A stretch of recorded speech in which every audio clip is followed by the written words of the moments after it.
Good morning मेरे प्यारे दोस्तों, कैसे हैं आप लोग? उम्मीद करता हूँ आप लोग अच्छे होंगे। दोस्तों, दरअसल आज का जो खबर है, वो वीज़ा को लेकर के है क्योंकि मुझे एक वीज़ा मिला हुआ है। जिनको भी काम करने के लिए आना है, वो काम करने आ सकते हैं। मैं डायरेक्ट आपको बोलूँगा कि ये काम का वीज़ा है और इतना सैलरी मिलेगा।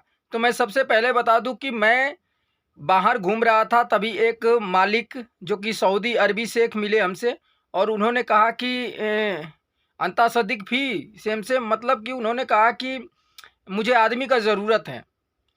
मैंने बोला कि काम कौन-सा है? तो उन्होंने बताया कि काम है ऊँट का, ऊँट चराना है। तो दोस्तों, ऊँट चराना है और घर से बाहर रहना पड़ेगा। ये मैं आपको पहले बता दे रहा हूँ कि पहाड़ियों के बीच में रहना पड़ेगा। अकेले भी रहना पड़ सकता है या 2 लोग भी मिल सकते हैं। वो अभी मैंने देखा नहीं है कि कितना ऊँट है, कितना नहीं है। सिर्फ़ ये वो बता रहे थे कि ऊँट का काम है। तो उसका सैलरी जितना बताए हैं, तो सैलरी तो ठीक है, लेकिन काम भी डेंजर है दोस्तों। आप लोग सोच समझ लीजिएगा, जिनको आना है कमेंट करके ज़रूर बताइएगा कि कौन लोग इस काम में आना चाहते हैं। और हमसे मुलाकात कम ही होगा क्योंकि हमसे जो है कि 3-4 किलोमीटर दूर है।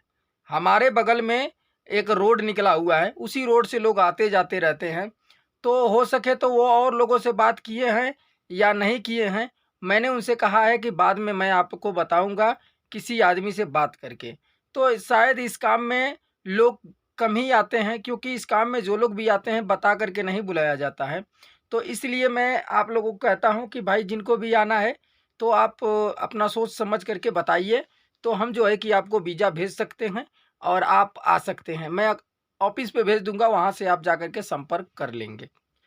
सैलरी की मैं बात करूँ तो सैलरी जो है कि इसमें 1400 रियाल बता रहा था, 1400 रियाल मिलेगा प्लस खाना मिलेगा। लेकिन काम तो भाई डेंजर है, सैलरी तो मतलब 14 सियाल 14 दूनी 28-29 हज़ार रुपया जो है कि आपको मिल जाएगा इंडिया का, खाना भी देगा, लेकिन काम डेंजर है। आप लोग जो है कि सोच समझ लीजिएगा, उसके हिसाब से आने का तैयारी कीजिएगा। मैं पूरा साफ-साफ आप लोगों को बता रहा हूँ, कोई छुपाने वाला काम नहीं है। बहुत सारे लोग बुलाते हैं तो छुपा करके बताते हैं कि कोई ऐसा काम है, वैसा काम है, लेकिन तो यहाँ आने के बाद से लोगों की मजबूरी हो जाती है काम करना। इसलिए मैं ये नहीं चाहता हूँ कि कोई मजबूरी में आए।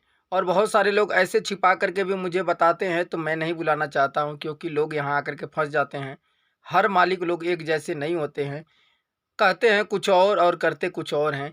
क्योंकि कितने लोगों का बात सैलरी कुछ और हुआ रहता है और यहाँ पर आने के बाद कुछ और सैलरी मिलता है। बताइए ना, हम कोई बहुत बड़ा आदमी यहाँ का नहीं न है, कोई जान-पहचान नहीं है, तो हमारे कहने से क्या होगा? हम भी तो आपसे कह देंगे कि हाँ, इतना बोल रहा था लेकिन नहीं देगा तो मैं क्या कर सकता हूँ? मैं कुछ नहीं कर पाऊँगा।